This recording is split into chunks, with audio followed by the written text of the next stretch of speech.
this could be us. So back to what I was saying. Could be us. Hello traders, my name is Gaurav Pandey and welcome to stock. So इस video में discuss करने जा रहे हैं बहुत important topic के बारे में, जो कि है POI selection, point of interest selection. मतलब हमको कौन से जोन पर ट्रेड करना है, कौन से जोन को हमें ट्रेड नहीं करना है, ये सब हम इस वीडियो में डिस्कस करने वाले हैं। बहुत ज़्यादा नॉलेजेबल और बहुत ज़्यादा इंपॉर्टेंट वीडियो होने वाली है ये। तो चलिए शुरू करते हैं। तो सबसे पहले पॉइंट ऑफ इंटरेस्ट सिलेक्शन में आता क्या है, तो हमको क्या सिलेक्ट करना है। मान लीजिए मार्केट हमारा अप ट्रेंड में चल रहा है, जैसे हमको बताया है 2 से 3 ट्रेंड होते हैं, एक अप ट्रेंड होता है, एक डाउन ट्रेंड होता है, एक हमारा रेंज बाउंड फेस होता है। इसमें हम कह सकते हैं डिस्ट्रीब्यूशन फेस कह सकते हैं, एक्यूमुलेशन फेस कर सकते हैं। वो हमारे एसएमसी ट्रेडर्स के उतना इंपॉर्टेंट नहीं है। हमको बस ये देखना है कि मार्केट में कौन सा ट्रेंड चल रहा है, अप ट्रेंड चल रहा है या डाउन ट्रेंड चल रहा है या हमारा डिस्ट्रीब्यूशन फेस चल रहा है। ठीक है, तो मार्केट मान लीजिए हमारा अप ट्रेंड में चल रहा है, अप ट्रेंड में चल रहा है, तो हम इसमें कौन सा पीओआई सिलेक्ट करेंगे वो बहुत ज़्यादा इंपॉर्टेंट होता है। कौन सा पीओआई सिलेक्ट करेंगे, सबसे इंपॉर्टेंट और सबसे इंपॉर्टेंट बात मैं आपको बता दूं वो है एक्सट्रीम पीओआई। एक्सट्रीम पीओआई सबसे ज़्यादा इंपॉर्टेंट पीओआई होता है जो हमारे बुल रन की शुरुआत करता है। मान लीजिए यहाँ पर हमारा प्राइस हमारा नीचे को आ रहा था, मार्केट हमारा लोअर हाइस लोअर लोस फॉर्मेशन कर रहा था, लोअर हाइस लोअर लोस फॉर्मेशन कर रहा था। उसके बाद हमारा यहाँ पर एक डिमांड जोन फॉर्म होता है। डिमांड जोन फॉर्म होने के बाद हमारा चेंज ऑफ कैरेक्टर हो जाता है। तो जो एक्सट्रीम हमारा पीओआई होता है वो सबसे ज़्यादा इंपॉर्टेंट होता है ट्रेड के लिए, जहाँ से जिस पॉइंट से मार्केट के नए फेस की शुरुआत होती है, जिस पॉइंट से मार्केट के रन की शुरुआत होती है, मतलब न्यू ट्रेंड की शुरुआत होती है, आप कुछ भी कहो भाई, जो एक्सट्रीम पॉइंट होता है जहाँ से हमारा नया स्ट्रक्चर की शुरुआत होती है वो होता है हमारा एक्सट्रीम पीओआई, सबसे ज़्यादा इंपॉर्टेंट पीओआई। अगर आपको ट्रेड करना है तो एक्सट्रीम पीओआई मैं हमेशा प्रेफर करता हूँ, सबसे ज़्यादा प्रीफरेंस मैं एक्सट्रीम पीओआई को देता हूँ, क्योंकि उसमें स्टॉप लॉस की चांसेस बहुत ज़्यादा कम होती हैं और सबसे ज़्यादा जो ऑर्डर्स पेंडिंग पड़े होते हैं वो भी उसी पीओआई पे पड़े होते हैं। तो सबसे ज़्यादा इंपॉर्टेंट हमेशा मार्केट ट्राई करता है कि वो एक्सट्रीम पीओआई पे आए, एक्सट्रीम पीओआई से ऑर्डर्स ग्रैब करे, उसके बाद ऊपर जाए। और जैसे कि मैंने पहले ही बता रखा है, हर पॉइंट हर हायर लो हर हायर हाई के ऊपर लिक्विडिटी होती है। तो हम भाई हर पीओआई में तो डायरेक्ट एंट्री नहीं कर सकते ना, हर पीओआई में हम डायरेक्ट एंट्री नहीं कर सकते। तो हमको कैसे डायरेक्ट एंट्री करनी है, किस पीओआई में हमको ट्रेड करना है, तो वो मैं आपको बताने वाला हूँ। देखिए एक बात तो मैं आपको पहले बता दूँ, अगर आप एक्सट्रीम में ट्रेड नहीं कर रहे हो, नॉर्मल में कर रहे हो, अगर उस पीओआई में लिक्विडिटी स्वीप नहीं है, लिक्विडिटी स्वीप मैंने आपको बता रखा है पहले, लिक्विडिटी स्वीप नहीं है, तो आप उसमें डायरेक्ट एंट्री मत करो, कंफर्मेशन एंट्री करो। सबसे पहले आप हमेशा याद रखना, एक वैलिड पीओआई हमारा बनता कैसे है। एक वैलिड पीओआई हमारा तब बनता है जब उसमें हमको इम्बैलेंस देखने को मिले, उसमें हमको लिक्विडिटी स्वीप देखने को मिले, उसमें हमको ऐसे स्ट्रक्चर ब्रेक देखने के लिए मिले। ऐसा नहीं कि हमारा पीओआई ऐसे फॉर्म हो रहा है, यहाँ से आया ऊपर आया, प्राइस हमारा नीचे आया, यहाँ से आया, ऐसे करके हम इसी को पीओआई ले लें। इसको हम पीओआई नहीं ले सकते क्योंकि इसने स्ट्रक्चर ब्रेक अभी नहीं किया है। हमको एक प्रॉपर जब स्ट्रक्चर ब्रेक हो जाएगा, देखिए अब यहाँ पर स्ट्रक्चर ब्रेक हो गया है, तो हम इसको एज अ वैलिड पीओआई ले सकते हैं। वैलिड पीओआई तभी बनता है जब उसमें इम्बैलेंस हमको देखने को मिले, हमको स्ट्रक्चर ब्रेक उसमें देखने को मिले, प्रॉपर स्ट्रक्चर ब्रेक जो कहते हैं हमको वो देखने को मिले, और हमको इम्बैलेंस देखने को मिले। सब चीज़ अगर हमको देखने को मिलती है तो एक वो बनता है हमारा वैलिड पीओआई। और सबसे इंपॉर्टेंट बात, अनमिटिगेटेड होना चाहिए। हमारा जो पीओआई होता है वो अनमिटिगेटेड होना चाहिए।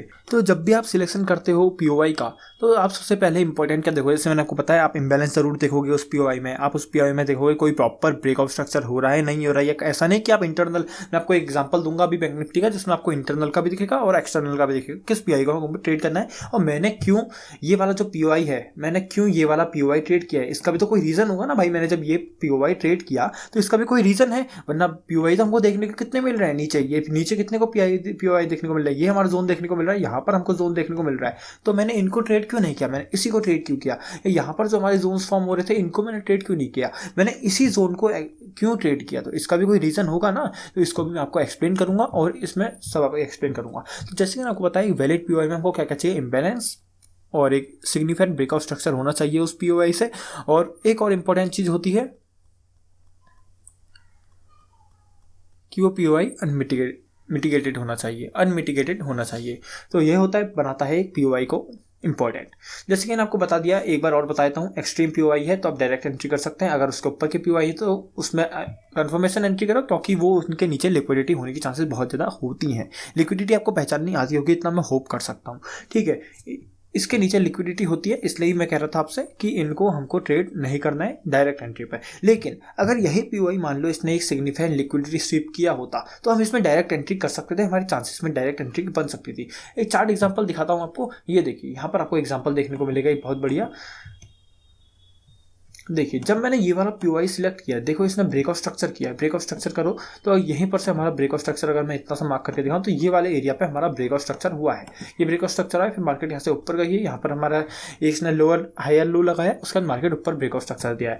मैंने इस पीओआई का तभी सिलेक्ट किया जब हम मेरे को यहाँ पर ब्रेकआउट स्ट्रक्चर देखने को मिल गया। अगर मैं यहाँ पर से ही मार्केट वापस आ जाती, मार्केट ऊपर को गई यहीं से वापस आ जाती, तो मैं इस पीओआई को ट्रेड नहीं करता। इस पीओआई को मैं ट्रेड क्यों नहीं करता? क्योंकि भाई इसमें सिग्निफिकेंट ब्रेकआउट स्ट्रक्चर नहीं किया। मैंने अभी आपको क्या बोला भाई, मैंने आपको बोला कि या एक से कभी सिग्निफिकेंट ब्रेकआउट स्ट्रक्चर किया हो, उसने इम्बैलेंस क्रिएट किया हो, देखो मेरे को इम्बैलेंस भी देखने को मिल रहा है, इस एरिया पे इम्बैलेंस देखने को मिल रहा है, उसने लिक्विडिटी ग्रैब की हो, तो एक वैलिड पीओआई हमारा बनता है। तो मैंने इस पीओआई को ट्रेड तभी किया।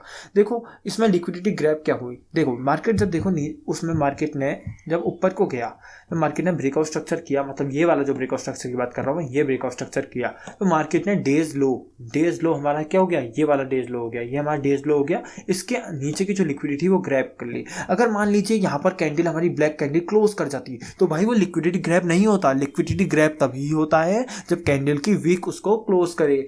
अगर कैंडल की वीक नहीं, कैंडल की बॉडी उसको क्लोज कर देती है तो वो लिक्विडिटी ग्रैब नहीं कहलाता है। ध्यान रखना, हमेशा ये बात ध्यान रखना, लिक्विडिटी ग्रैब तभी होगा जब उसकी विक से क्लोज हो। यहाँ पर देखो आपको देखने को मिलेगा कि विक क्लोज हुई है, इसका मतलब इसमें मार्केट ने लिक्विडिटी ग्रैब की है, इम्बैलेंस क्रिएट किया है, मार्केट ने सिग्निफिकेंट ब्रेकआउट स्ट्रक्चर किया है। जो एक वैलिड पीओआई बनाता है वो इस पीओआई में सब है, तो यहाँ पर हमारी एंट्री ट्रिगर होती है, मार्केट ऊपर चले जाता है। तो बात आती है यहाँ पर, अभी हम एक लिक्विडिटी ग्रैब का एग्जांपल मेरे को और देखने को मिला है।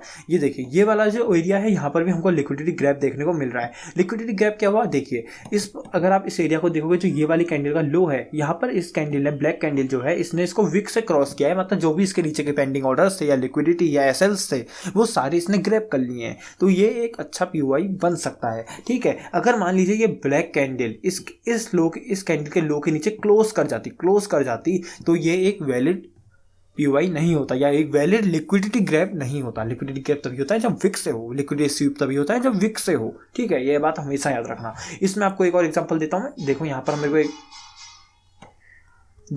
को एक एग्जांपल देखने को मिल रहा है। यहाँ पर देखो, इसको देखो, यहाँ पर आपको देखने को मिलेगा कि लिक्विडिटी है। कौन सी लिक्विडिटी है आप दोबारा बता सकते हैं? यहाँ पर इक्वलाइज लिक्विडिटी हमको देखने को मिल रही है। देखो बहुत अच्छा एग्जांपल मेरे को देखने को मिला है, उसी को मैं आपको एक्सप्लेन कर रहा हूँ। पहले ड्राइंग्स रिमूव कर देता हूँ। ये देखो मैं आपको पूरा अच्छे से चार्ट एक्सप्लेन करूंगा। ये देखो यहाँ पर हमको इक्वलाइज लिक्विडिटी देखने को मिल रही है। मैं मार्क कर लेता हूँ एक बार उसको,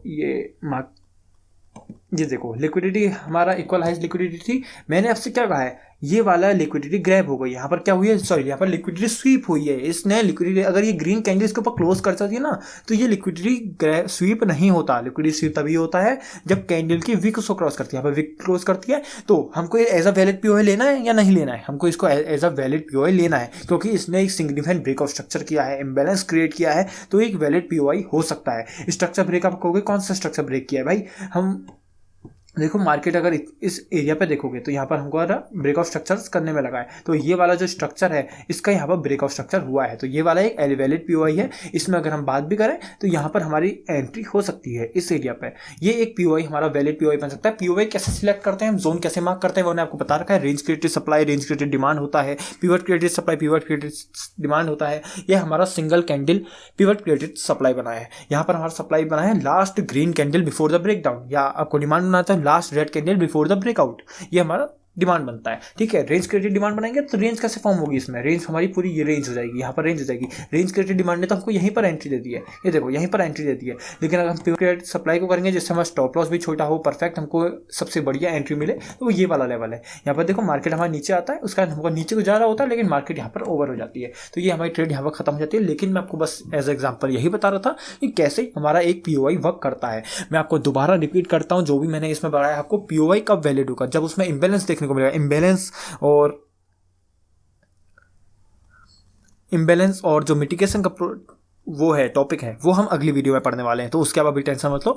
इम्बैलेंस और मिटिगेशन का और ऑर्डर फ्लो का जो टॉपिक है वो हम अलग से सेकंड वीडियो जो आएगी हमारी अभी इसके बाद वाली जो वीडियो की, उसमें पढ़ने वाले हैं। तो यही बता रहा था, इम्बैलेंस सबसे इंपॉर्टेंट होता है। उसके बाद आपको देखना है उसमें एक वैलिड ब्रेकआउट स्ट्रक्चर किया होना चाहिए उस जोन ने। और एक और चीज़ हमको देखनी है कि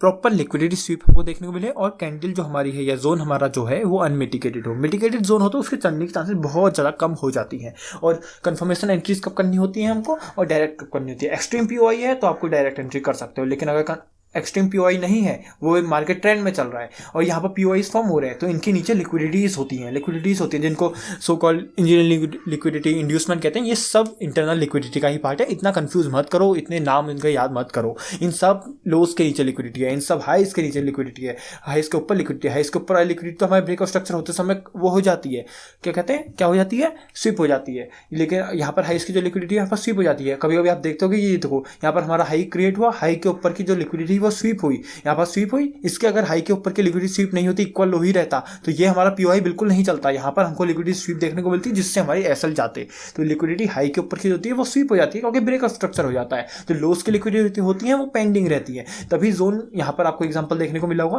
तो ये हमारा लो था, इसके लिक्विडिटी मार्केट ने ग्रैब कर ली है, इसकी लिक्विडिटी मार्केट ने ग्रैब कर लिया, उसके बाद मार्केट हमारा ऊपर गया है, तो एक ये वैलिड पीओआई बनता। अगर यहाँ की लिक्विडिटी मार्केट ग्रैब नहीं करा होता या हमारा इक्वल हाई लोस फॉर्मेशन होता या मार्केट इसी के ऊपर से ऊपर गया होता, तो इसके चांसेस थोड़ी सी और कम हो जाती चलने की। तभी मैं आपसे कह रहा था एक प्रॉपर लिक्विडिटी स्वीप जोन में होना जरूरी है। मैंने आपको लिक्विडिटी स्वीप और लिक्विडिटी ग्रैब का भी बैंक निफ्टी में ही एग्जांपल दे दिया है, तो यही बनाता है हमारे पीओआई को वैलिड। सो होप करता हूँ गाइस आपको वीडियो अच्छी लगी होगी। वीडियो अच्छी लगी तो वीडियो को लाइक कर देना। और एक इंपॉर्टेंट बात, मैंने अपना स्टॉक्स मेंटरशिप का कोर्स लॉन्च कर दिया है। पूरा हिंदी में रिकॉर्डेड कोर्स होगा वो। आपको उसमें क्या क्या मिलेगा, बेनिफिट्स की बात कर ले, आपको उसमें पूरा SMC A to Z basic से लेके एडवांस लेवल तक सब एसएमसी के कॉन्सेप्ट सीखने को मिलेंगे। और साथ में उसमें आपको लाइफ टाइम के लिए मेरी कम्युनिटी फ्री मिलेगी। कम्युनिटी मेरी लाइफ टाइम के लिए आपको फ्री मिल जाएगी, जिसमें मैं अपने चार्ट्स वगैरह शेयर करता हूँ, अपने डिस्कशंस चलते हैं, वेबिनार्स में लेता हूँ। हर वीकेंड में आपके लिए वेबिनार्स लेता हूँ ताकि आपको सीखने को मिले। बहुत इंपॉर्टेंट कम्युनिटी है। अगर आपको 4999 का कोर्स है थोड़े दिन के लिए 18 तारीख तक, 18 दिसंबर तक उसमें डिस्काउंट चल रहा है 500 रुपीज़ का, जो कि आपको मिल जाएगा 4500 में कोर्स। और अगर आपको कोर्स में इंटरेस्टेड नहीं हो तो आप मेरी सिर्फ मेंबर्स कम्युनिटी भी ज्वाइन कर सकते हो। 1500 रुपीज़ प्राइस होता है उसका 2 मंथ्स के लिए प्राइस होता है। उसमें मैं क्या करता हूँ, उसमें मेरे 2 ग्रुप्स हैं, एक स्टॉक टॉक चार्ट्स और एक स्टॉक टॉक्स मेंबर्स। उसके मेंबर्स में डिस्कशन चलता रहता है ताकि आप मेरे को अपने चार्ट्स भेज सको, हम डिस्कस कर सकें मार्केट टाइम में, और अपने चार्ट्स भेज सको। मैं आपको आपके चार्ट्स में मिस्टेक बताऊंगा, आपको रिव्यू करूंगा आपके चार्ट्स को, और साथ में आपको बताऊंगा कि ये गलतियां हैं जिससे आप इंप्रूवमेंट कर सको। अपने चार्ट्स में शेयर करता हूँ बिफोर एंट्री, ताकि आप मेरे चार्ट्स को ऑब्जर्व करो, सीखो मेरे चार्ट से मैं आखिर एंट्री क्यों कर रहा हूँ, एग्जिट क्यों कर रहा हूँ, जिससे आपको बहुत हेल्प मिलेगी, सीखने को बहुत कुछ मिलेगा। मेंबर्स ग्रुप ही ज्वाइन करना है 2 मंथ्स के लिए, तो उसकी हमारी जो वैलिडिटी है वो 1500 रुपीज़ है। 1500 रुपीज़ आपको 2 मंथ्स मेंबरशिप मिल जाएगी। आप मेंबरशिप का जो टाइम है वो इंक्रीज भी कर सकते हो, वो हम बात कर लेंगे बाद में। और अगर आपको कोर्स करना है तो उसमें आपको मेंबर कम्युनिटी लाइफ टाइम के लिए फ्री मिलेगी, प्लस कोर्स की प्राइस जो अभी चल रही है रीसेट पे वो है 4500। डिस्क्रिप्शन में कोर्स की लिंक है, उस लिंक में आप क्लिक करके आप उसको पूछ सकते हो। मेरे को व्हाट्सएप में मैसेज कर लेना कोर्स बाय करने से पहले, मैं आपकी जो भी क्वेरीज होंगी वो क्लियर कर दूंगा। व्हाट्सएप में अगर आपको कोर्स ज्वाइन करना है, आपको मेंबरशिप ग्रुप ज्वाइन करना है, तो उसमें आपको मैसेज करना पड़ेगा मेरे को 8433485564 पर। ये मेरा व्हाट्सएप नंबर है, आप मेरे को उसमें डीएम कर सकते हो। मैं आपको कोर्स में कोई रिलेटेड है क्वेरी है तो वो भी सॉल्व कर दूंगा, और साथ में अगर आपको मेंबरशिप ग्रुप से रिलेटेड कोई क्वेरी है वो भी सॉल्व कर दूंगा। So thank you for watching.